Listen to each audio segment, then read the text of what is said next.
Please like, share and subscribe this channel and click the bell icon. কবিগুরু রবীন্দ্রনাথ ঠাকুরের লেখা ছোট বড়। এখনো তো বড় হইনি আমি, ছোট আছি, ছেলে মানুষ।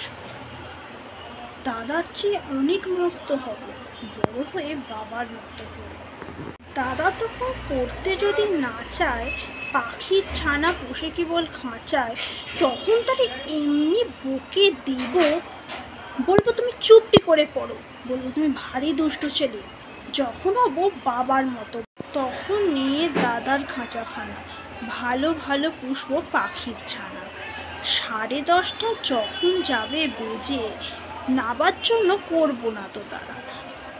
ছাতা একটা ঘাড়ে করে নিয়ে চটি পায়ে বেরিয়ে আসবো পাড়া।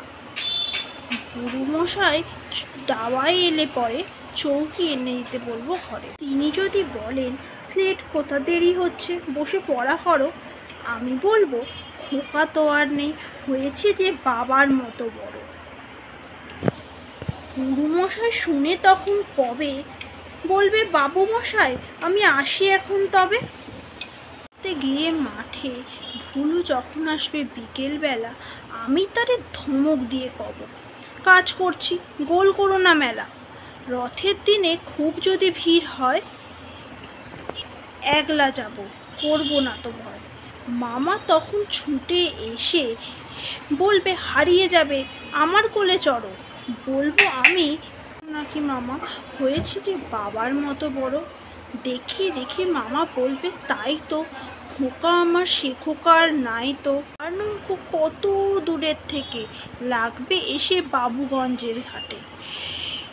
বাবা মনে মনে ভাববে সোজাসুজি, খোকা এখনো খোকায় আছে বুঝি। ছোট রঙিন জামা জুতো কিনে এনে বলবে আমায় পরো, আমি বলবো দাদা পড়ুক এসে, আমি এখন তোমার মতো বড়। দেখছো না কি যে ছোট মাপ জামার, পরতে গেলে আঁট হবে যে আমার।